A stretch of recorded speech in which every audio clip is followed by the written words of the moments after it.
parts of Kentucky last night. Kentucky Governor Andy Beshear is giving an update right now.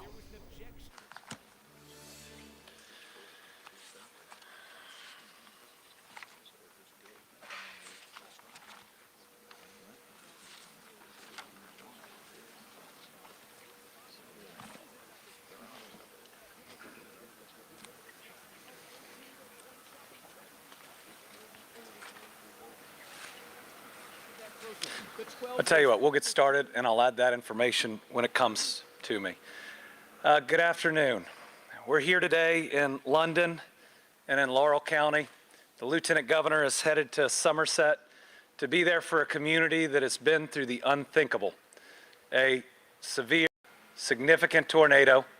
We're still waiting on hearing the rating, though it was rated as a 3 as it came through Somerset, that tore through this community and has taken far too many lives. But what you see behind me are folks from our city, from our county, from all parts of state and the federal government, all of us standing here together to say we are going to be here for this community today, tomorrow, next week, next month, next year, and in the years to come to help people rebuild. We just finished a tour that's hard to see. Homes that are in a single wall left standing. Some homes that have all 4 walls yet lost the person inside. You can not only see the destruction, but feel it. But at almost every single one of these plots, you see 10, 11, or 12 people helping out. You see people who have shown up, whether it's extended family that got in their car early this morning and drove in, people from a church in Tennessee, people who have come to help their fellow human being, because at times like this, when things seem darkest, is when you see humanity shine its brightest. And to each of those individuals looking at what used to be their home, that are wondering where they start, there's going to be a bunch of people that show up and say, start with me. And that's our job. Today, I want to make sure that everyone in this community here, that their state, and you're going to hear their county and their city and their federal government, are here with them. We're here today, and we're not going anywhere.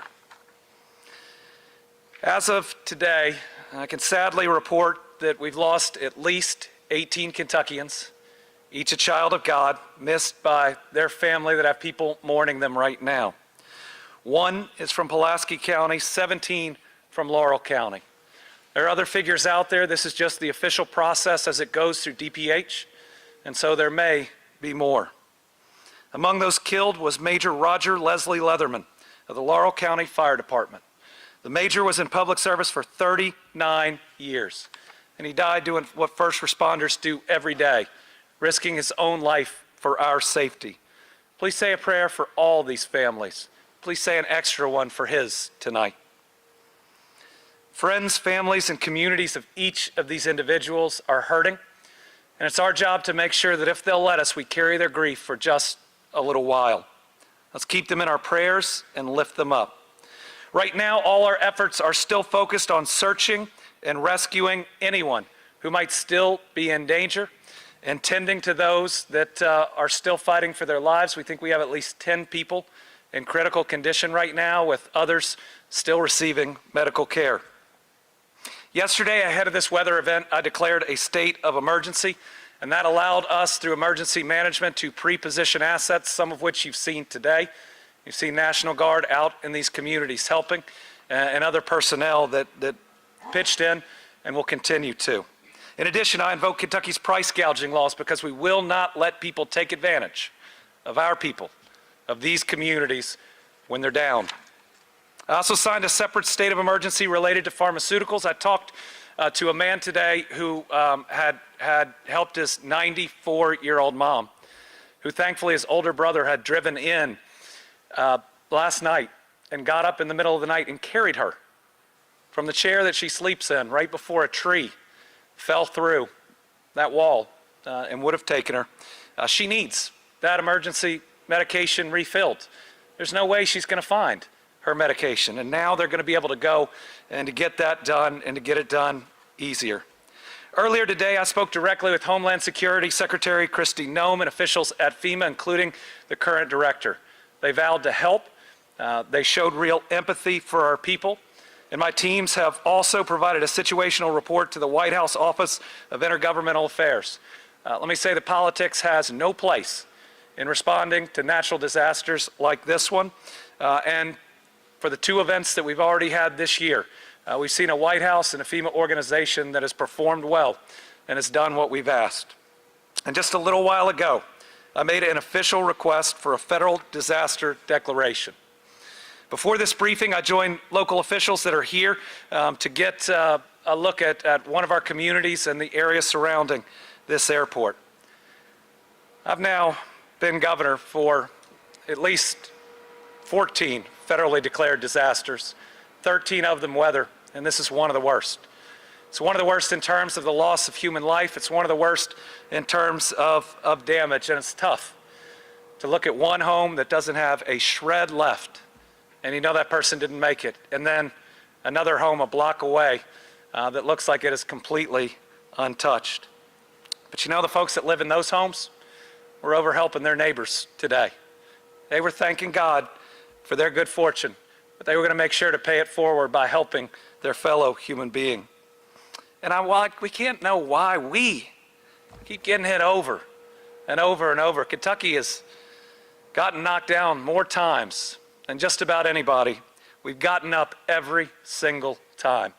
So my promise here today is the same as it was in Mayfield in 2021, in Dawson Springs in 2021, in Bremen in 2021, in all of our eastern Kentucky communities that got hit by flooding in 2022, and every single other natural disaster we've been through. The people who've been harmed are going to get our very best. We're going to fight for them. We're going to make sure that we have our state, our local, and our federal government and their programs available to them.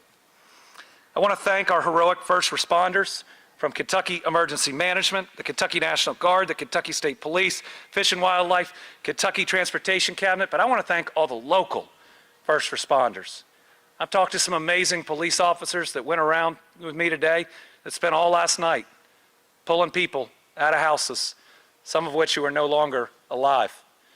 They've seen far more than anyone should have to, and I hope they and every other first responder that's been through this will recognize their trauma and get just a little bit of help, because you know what? There'll be another one, and we're going to need them at their best then. When you see a local first responder, please thank them. They're really tired. They've worked really hard, and they've done really incredible work, and they deserve our thanks today, tomorrow, and the next day. A couple of numbers. Right now, our power outages are down to 69,218, but those float. They float down when we get power back online. Sometimes they float up when you've got to turn off a certain amount of power to do a repair and to do it safely. At maximum, we had 172,711 outages, so think about the hard work our utilities do and always do after this. Water, we have 185 meters without water, 9,500 under boiled water advisory for a large natural disaster. Those aren't bad numbers on the water. Right now, we have 70 soldiers and airmen in Laurel and Pulaski counties from the National Guard. They're augmenting the Kentucky State Police that was out in force last night, doing really good work, and I want to thank, and we'll hear from the commissioner here in a minute. UH-60 Black Hawk crews conducted aerial surveys over Laurel and Pulaski counties to review damage, and that gives us information we need because we are going to apply for FEMA aid. The Laurel County Sheriff's Office and the City Police here in London have done a phenomenal job, and I've gotten to see firsthand how much they care and how much effort they've put in. Between them and the Kentucky State Police, they answered over 4,000 calls for service. They've established a perimeter and roving patrols in most areas to prevent looting. And let me just say very clearly, if you try to loot, we will arrest you. We will prosecute you. That is the lowest of the low crimes. These people have already been through enough. Do not do it. If you're missing a loved one or you are able to travel, please go to Faith Assembly of God to speak with the Kentucky State Police and the Laurel County Sheriff's Office. The address, again, if you're missing a loved one and you're able to travel, to go ask about them, is 390 Faith Assembly Church Road here in London. If you're unable to travel, call the Red Cross, 1-800-RED-CROSS, that's 1-800-733, 2677, and select option 4. Following the devastating storms that swept through the region, I want to thank Kentucky Fish and Wildlife because game wardens swiftly deployed to Laurel and Pulaski counties and helped out on the search and rescue. State highway and, oh my goodness, county and city road departments have done an amazing job clearing off roads to get to these subdivisions that otherwise you couldn't make it to. You can go down to them and you can see feet of trees on the side. That took a lot of work, and without them, we couldn't have gotten to people to help them. People remain on duty in multiple highway districts today because while the worst happened here, we do have road damage and other storm damage throughout Kentucky. I want to thank all the chainsaw and backhoe crews that continue to work alongside firefighters and police clearing debris and assisting utility crews. Focus is now on reopening roads and dealing with widespread damage and power outages. As of right now, I think we have 24 state highways closed. US 27 at Somerset is closed from Bourbon Road to Kentucky 914. Could be days before the utilities there are opened. Kentucky 190 and several others in Pulaski County. Laurel County, extensive damage as storm moved across I-75 and US 25 south of London. No roads are closed, but slow down when you see crews. Remember, we want to protect all those people out there that are helping out. You have a lot of power out signals, so please treat those like four-way stops. And the London airport, where we're at right now, is closed due to damage, but these folks out here are working really hard and really fast to open it up. Unless absolutely necessary, please stay away from the areas unless you're going to help, unless you have a loved one, because clogging up those roads, getting in especially to these subdivisions, can make it harder for the cleanup crews and for our first responders. Our priority right now is still response and recovery, and then we will move to meet the intermediate needs, including the intermediate housing needs, as we then embark on the rebuilding. I wish we hadn't been through things like this as much as we have, but because we have, I will tell you that the crew that works out of both Frankfort and here are some of the very best. And so those that have been through the worst are going to get everything we've got day in and day out. I live my life, and I can see that those out there helping live their life by that golden rule that we love our neighbor as ourselves. And the parable of the Good Samaritan says everybody's our neighbor. And so we need the whole world right now to be really good neighbors to this region. We're going to need a lot of help. We're going to need a lot of funding. We're going to need a lot of cooperation, but we will not abandon the people that have been impacted. We're going to stand with them. We're going to help lift them up, and we're going to move forward. I'm going to next turn it over to Eric Gibson. He is the Director of Kentucky Emergency Management. Then we'll go to P.J. Burnett, our KSP Commissioner, and then we'll hear from our Senate Leader, Robert Stivers, as well as a number of our other legislators, as well as representatives from our federal offices. Let me say, I'm really glad they're all here. I'm really glad they're all here. It means we are united to help our people. With that, I'll turn it over to Eric Gibson. Thank you very much, Governor. Well, thank you all for coming down and visiting this community that's been so impacted by the storm. And we all gather for the same reason, to understand the damage and the experience that these folks have had to go through over the night. And we stand here ready to figure out how we can help them get way of life. And at the emergency management branch of your state government, we serve that role in preparing, responding, and helping people recover. And this is the response phase of this disaster, right? We've got first responders in here from all over the state that came in from Louisville, Anchorage, from northern Kentucky. Lexington came down with their urban search and rescue teams. Jessamine County came down and helped. So first responders from all over the state from our urban search and rescue efforts have come in to provide assistance to these collapsed homes, and they put themselves in this situation to try to help these citizens through this. So to them, I want to say thank you specifically, just because, you know, they leave their city, they leave their home, they come down and help wherever I ask them to go, and I can't say how much we appreciate, and it helps our recovery efforts move quickly as we move through these subdivisions where hundreds of homes have been damaged. So thank you to those departments, and for those that have worked throughout the night with the National Guard. They've come in. Our Emergency Operations Center has been going ever since this event began. We started out on Thursday with this event as we started planning and looking at this weather. It continued to be more threatening. And the National Weather Service, I always want to say that I'm very thankful for them. The National Weather Service has been very good about deploying a meteorologist that sits shoulder to shoulder with me throughout the night.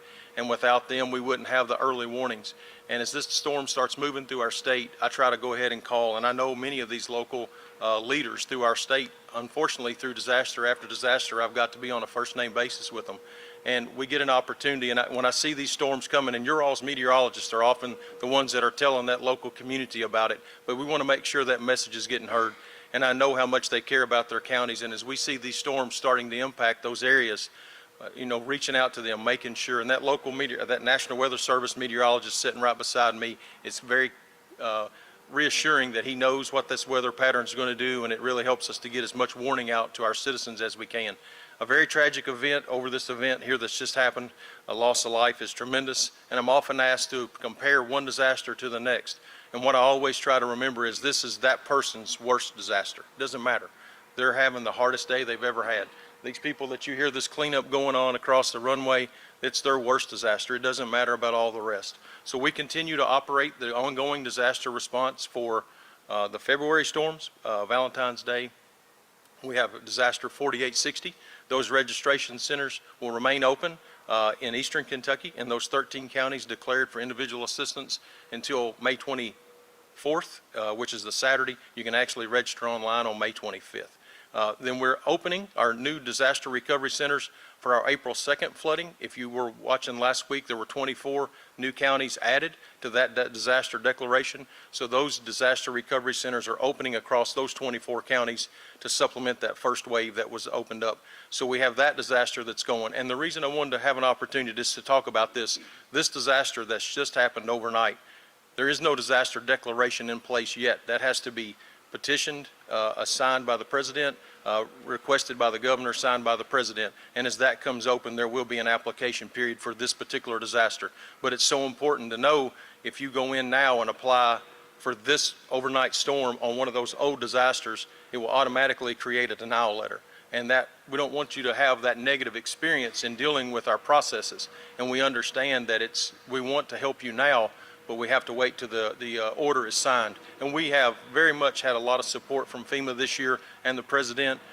Those other two disasters are ongoing and operational, but it's very important to understand that the application process for the overnight storm, while it's fresh in our minds, is not the right time to apply for this disaster. And we'll be continuing to message through all your all's media outlets when that right time is. But what we're trying to talk about is this event. We have the April 2nd event that application period is open for, and we still have a few days left on the previous disaster from back in February. It sounds like we have too many disasters, and I agree with you. It makes many long nights for our staff, for all the local leaders, and all the first responders across the state that have come to the aid of this community this time, eastern Kentucky back in February, and all across the Commonwealth in the April event. So thank you to all the first responders. There's no way I could thank everyone that I've talked to in the last 24 hours that have come to the aid of our citizens, but they know who they are, and I really appreciate the work that they've done. And I really like to say that the TV stations that are continuing to run this weather when it's this ominous and it just continues to be threatening of our citizens, thank you all for spreading that message. Thank you all very much. I got the last piece of information I've been waiting for, which is the first release of the demographic information on those we've lost. So I'm going to read through this. In Pulaski, we lost a woman. We do not have her age. And then the other 17 are here in Laurel. 67-year-old woman, 73-year-old man, 65-year-old woman, 71-year-old man. We've got another man whose age we don't have, 67-year-old woman, 73-year-old woman, 51-year-old woman, 63-year-old man, 74-year-old woman, 68-year-old woman, 69-year-old woman, 76-year-old male, 73-year-old woman, another man that we do not have the age for, a 25-year-old man, and a 48-year-old woman. Commissioner? Thank you. Here we are in Kentucky tackling another significant natural disaster. But first, I want to thank the troopers, officers, telecommunicators, and other support staff of KSP for their efforts in working through last night. You know, they have worked relentlessly since this occurred, as long as our other partners here in Laurel County. You know, with that, some of them has worked so many hours that we had to come in as leadership and make them go home because they did not want to leave trying to help their citizens in Pulaski and Laurel counties. But with that, there were some things last night that occurred that were just unimaginable to most of us.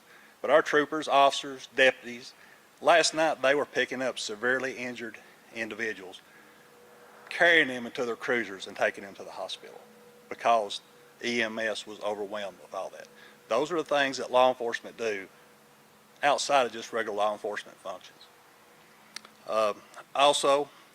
But with that, us sending them home, we brought in troopers and officers from across the state, from across our 16 posts to be able to augment and help here and support our citizens in Laurel and Pulaski counties. But we couldn't do it alone. Working with the Laurel County Sheriff's Office, London Police Department, National Guard, and all the other entities within Laurel County has just been phenomenal. And those partnerships is how we've been able to work through these issues. But now, our primary focus, and I just want to reiterate what Governor Beshear said, looting.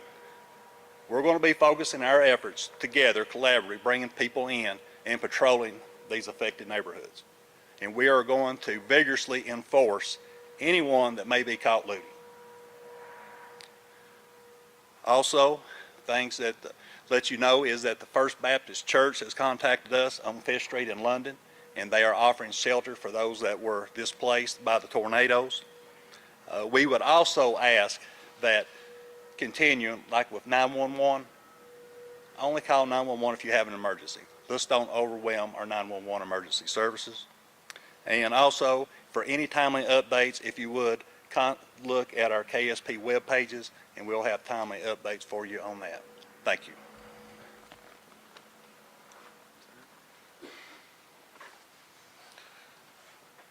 Let me introduce myself to some that don't know. I'm Robert Stivers. I'm the Senate President, and my district is not here.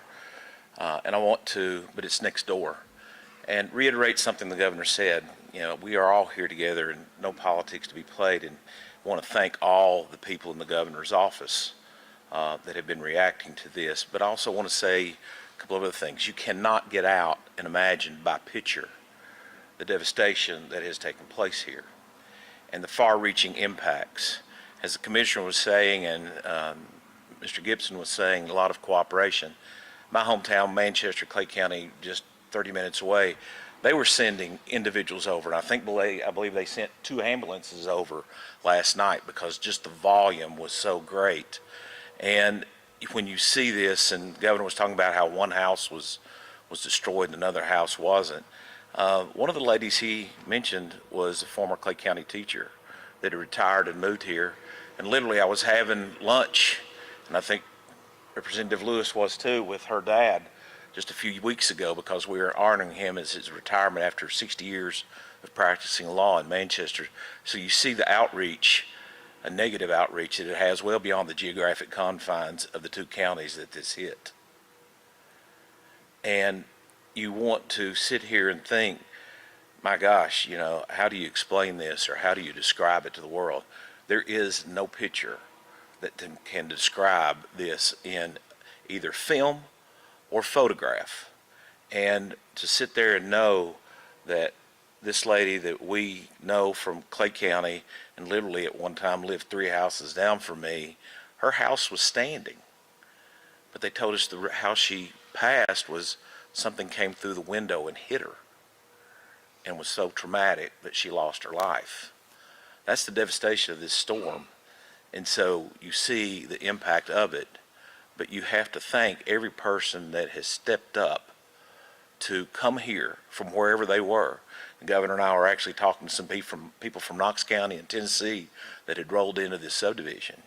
And the other thing I want to say about this, yes, I live in Clay County, but for 18 years I lived here in London, only minutes away from where this hit and had the most damage. Lived on the first house as you come across the interstate bridge on 363. So it's particularly touching to me because that's where I rode my bicycles. That's where I know people who I went to school with at Sublimity Elementary that is literally over through these trees. But my parents moved back to Manchester, so It's, even though not my area, even though not something I'm here today to support people I grew up with in the community that has been part of this area, and even to show that it reaches well beyond this community and touches people who have come here from Leslie County and Perry County and Clay County and Harlan County. It's a tragic day, but I want to thank all the people who have helped to try to work with the people and move the people to safety, and that are going to be here for weeks and months. And I want to say this, and the governor knows this. We've talked about it. Whatever the needs are from a financial standpoint, the General Assembly, and I've talked to many of my colleagues, actually we were on the text chain this morning with all 31 of the colleagues in my caucus, saying we were ready, willing, and able to do whatever necessary financially from the legislature to aid and assist in the recovery of this region. So to the governor and the group, thank you. But on this day, pray for all the people who have been adversely impacted.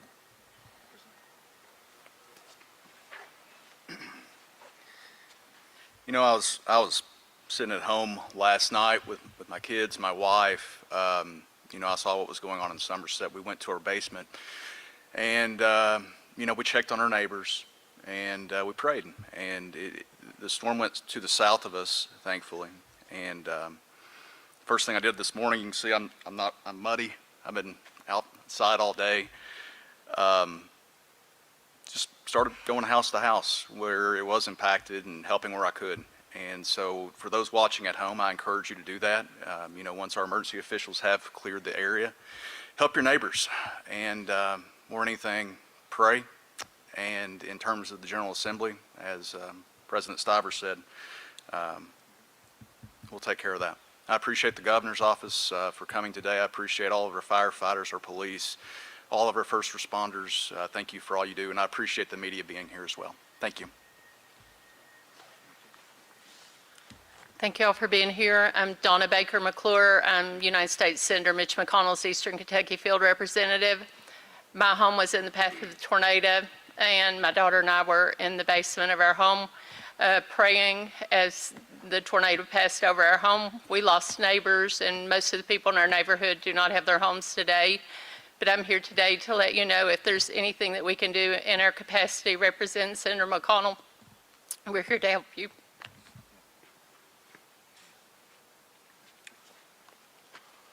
I'm David Westerfield, the Laurel County Judge Executive. Last night before this storm got here, the wife and I were standing on our front porch. You know, they said it was going to hit us. So, I'm sorry, but we stood on the porch and watched this go to our neighbors. And you see what they're going through today. You know, when we got there about 12:30 last night, I've not left, I've not been home, and I won't go until these people are taken care of. This morning, shortly after daybreak, my cell phone rang. I looked down, it was Andy Bashir. Guys, we got a governor, regardless of the political affiliation, he and I are on different sides, but we still walk the same path. We represent the same people. We want to help the same people, and he does that. And as I passed through for several hours today, there was people from all over Kentucky here helping Laurel Countyans. You know, we were so blessed, but that's what Kentuckians do best. They pull together, they help each other, they give the helping hand. They do what they need to do to help each other. And we do appreciate all the other counties. I counted today, to the best of my knowledge, 15 other counties here with first responders. There was 12 counties here with ambulances last night and today to help transport the victims, the people that were injured. So we do live in a community, in a state that cares about each other. And thank you, and let's just continue the path we're going as one. Thank you.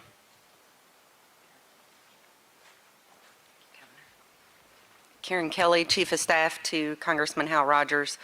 I was watching the storms last night, listening to the Weather Service talk about the ball of debris that was coming, tearing a wide path from Somerset to London, and checked on our team. And when it got to our communication director, Danielle Smoot, she was in a closet, hunkered down with her husband and son, hearing debris hit their windows. Thank God she's okay. But there are many others that are not, that are hurting They're in our prayers. Congressman Hal Rogers is going to be with these families that need to rebuild every step of the way. Our prayers are certainly with those that have lost loved ones. As Dean of the United States House of Representatives and a senior appropriator, he will certainly do what needs to be done here, and we certainly appreciate the governor. I will say that there's a lot of hurt and a lot of need, but there's a lot of great people in Eastern Kentucky, and that's what makes this special place unique. Thank you.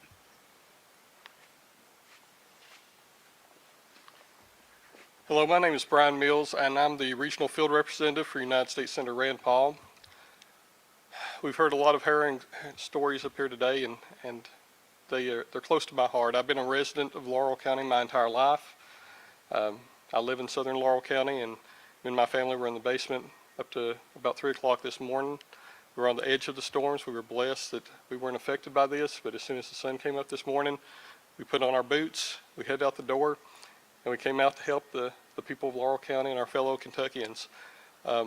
I have to thank the local officials who've done such a great job, Sheriff John Root, the organization at South Laurel High School. We were there helping distribute aid this morning. I was helping direct people to where they could take it to from there to First Baptist Church in downtown London. And we've had people coming from all over Kentucky and all over the United States of America.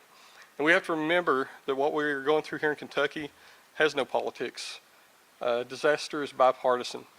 And United States Senator Rand Paul and our staff will be there to assist all Kentuckians as we recover from this disaster. And I look forward to working with everyone behind me here and bringing some relief to the citizens of our state. And I just have to say, remain Kentucky strong.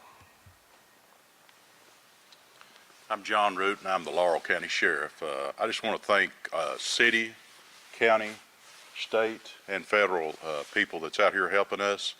You know, I was born and raised here in the county, and got up yesterday, drove home, and last night I was in the hallway. I was scared with my family, and some wasn't so fortunate.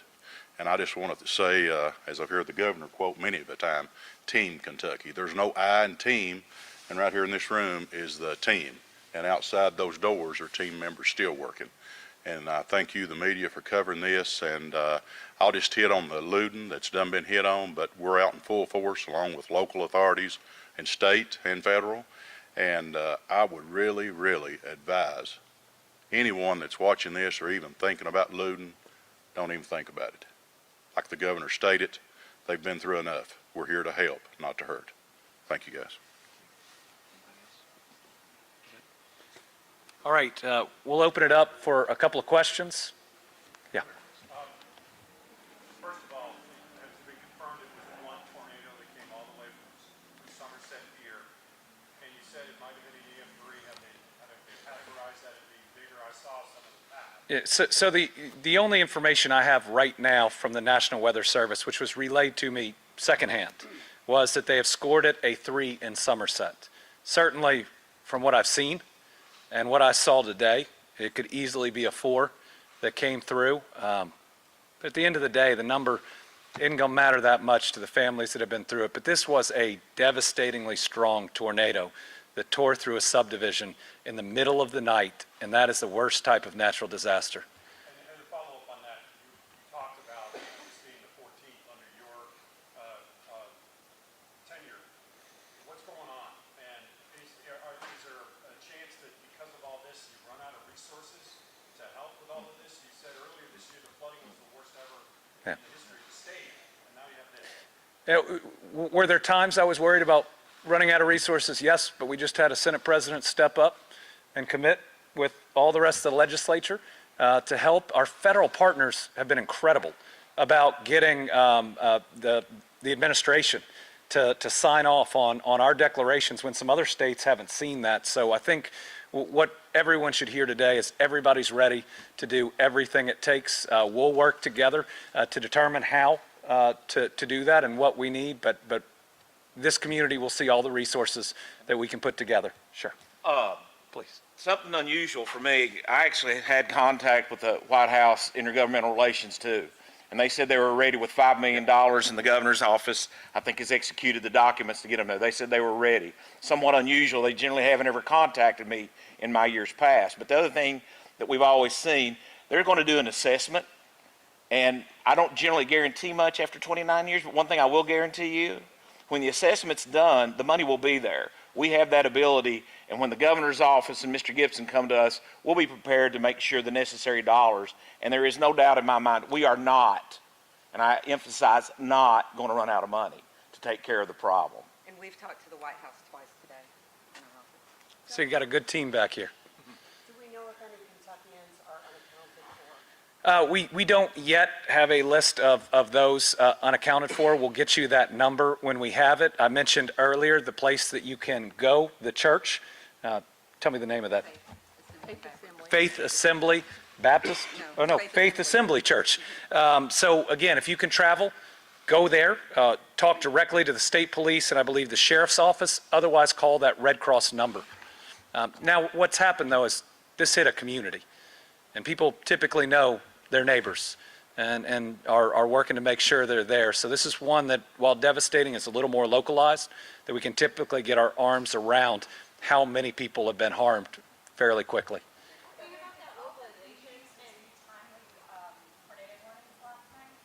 I don't have any report of local sirens, but we had a National Weather Service report that we were going to see severe weather. I'm not sure the Category 4 part of that map extended all in this direction, but we knew that this was a possibility, but it hit late. Unfortunately, it hit really late at night. You're talking about how the locals know, and the local London mayor is saying that it's at least 23, and so I'm just wondering where the discrepancy in numbers of deaths. So the number that I'm providing is the official process. It's got to go through the Department of Public Health. It's the way we do it each and every time. The mayor may be right. He may have information ahead of ours that is already worked through. There's also a process to ensure something is a storm-related death, and so there may be some discrepancies there as well. So I'm not trying to argue with anybody's number. Everybody is trying to account for everybody that's been lost, and we expect our number to potentially rise.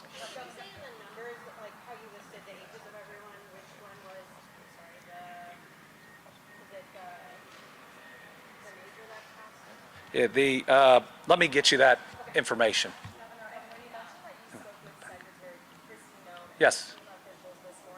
How specifically are all three offices going to work together, and what's your promise to the people of London to get those individualized assistance? We will first move for the overall federal disaster declaration. Then we've got to put together the application packet that has all the damage information to request both individual assistance, that's what helps the families, and public assistance. It's going to be needed to help the city and the county. We will do that as fast as we can.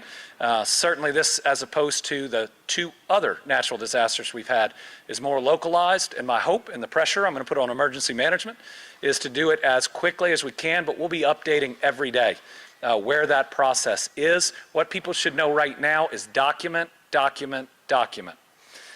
Document the things you've lost. But also, if you are a homeowner or a renter, go ahead and call your insurance company. So if we do end up getting FEMA individual assistance, it kicks in after insurance. So go ahead and go through that process. And if you have challenges with your insurance company, call our state insurance commissioner, and we'll do everything we can to help out. I will say the insurance industry was really good after the tornadoes in 2021 and some other ones, and we want to see that happen here too. Yes, ma'am.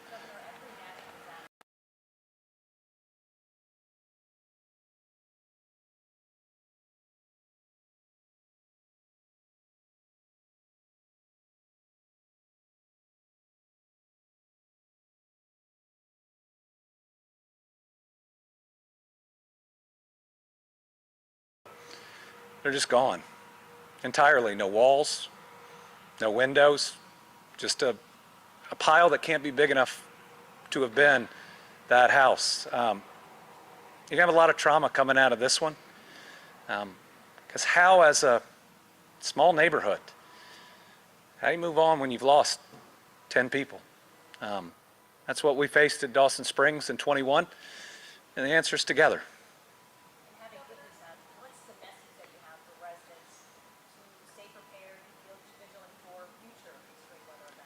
Well, the first thing is love on each other, ask for help if you need it, and get help when you need it.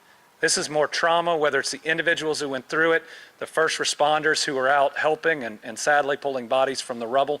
That's more trauma than our minds or our bodies are meant to take. And thankfully, there's some amazing healthcare professionals out there that are willing to help. The message to come out of this, and it's not a message that anybody did anything wrong last night. They didn't. But let's be weather aware every day. Let's take everyone seriously. Let's make sure that we have those weather alarms that can wake us up at night, the weather radios. It's just, this seems to be the new normal that Kentucky is facing. And if that's true, I want to make sure we have every tool to protect people every time.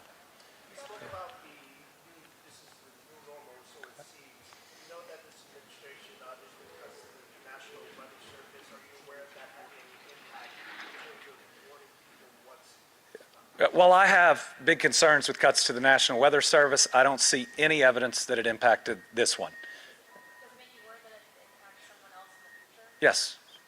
The National Weather Service is just an amazing organization. I work with them every day, every week in this job.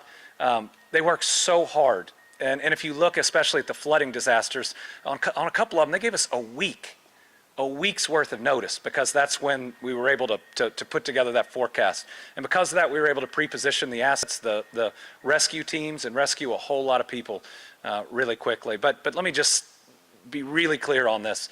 The White House, Secretary Noem, and FEMA have responded incredibly well each time we've had a natural disaster in Kentucky. I have no criticisms of their operations on the ground, and that's coming from a guy who's had disagreements with this president, but they've done a good job when FEMA has come into Kentucky, and I'm grateful. I want to add, the Weather Service is funded under the Commerce Justice Science Committee. Congressman Hal Rogers is the chair of that subcommittee. Just keep in mind that the president requests a budget and Congress appropriates. You've touched on many resources people can tap into.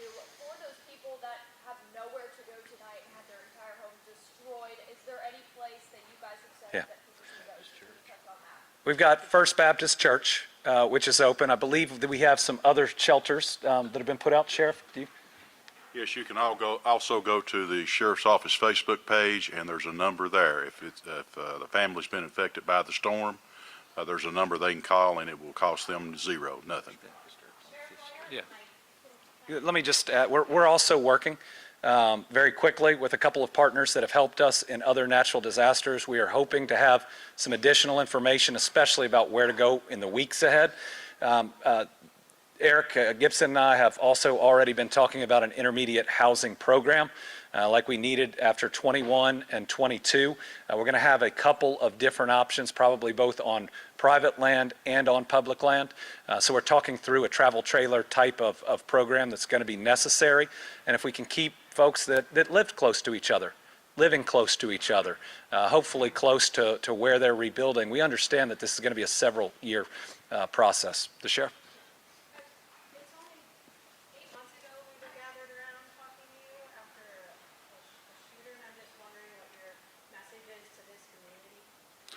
Just stick together. Let's be a community. Let's be residents. Let's be neighbors, team, and don't be afraid to reach out. And like I say, I was born and raised here, and this is my family. And anything they need, we're going to provide. Just stay strong, and that's why all these different agencies that's represented here today are out working, trying to comfort them, whether it's food, shelter, whatever they may need, we're here for them. Sheriff, there's a lot of people that are going to see these stories. What's the best way for folks that aren't here to help? Well, you know, the governor has really provided really well for us, FEMA. But, you know, as far as the donations, maybe the residents here, if anybody sees this, you know, a big thing we need is tarps. A lot of these homes need to be secured. We don't know what may be coming, you know, tomorrow or the next day or whatever. Gloves, just the basics. I would say, you know, if anybody wants to help, anything would be greatly appreciated. Can I add one thing? Yes, sir. This morning from the volunteer efforts, tote boxes. People need tote boxes. Tote boxes. But We also have the Team Kentucky Storm Relief Fund open. Remember, we had specific funds for a while. Now we have one that continues. We have, I think, the funds in there from previous donations to cover the funerals that are going to be coming up. They're hard, and those families shouldn't have to bear that cost during their grief. But we're going to need more money for the rebuilding. And so that's one that will be helping all three of these last natural disasters. The Team Kentucky Storm Relief Fund, subject to open records, fully transparent. Every dollar goes to help people who've been hurt. Let's take one more. Governor, moving forward, how helpful will it be that FEMA is already on the ground in some aspects? Oh, having FEMA on the ground already is very helpful. Having Jeremy Slinker as the FEMA regional head on the ground, who used to be our head of emergency management, is even more helpful. This FEMA group has been really good. Very knowledgeable. They have gotten things up and running once we've gotten the individual assistance as fast as I've ever seen. The numbers coming out of it, of people approved, are really, really positive. So the FEMA operation that's been in Kentucky has been working well. I'm grateful for it. I hope we can get it up and running here as quickly as possible. Thank you all very much.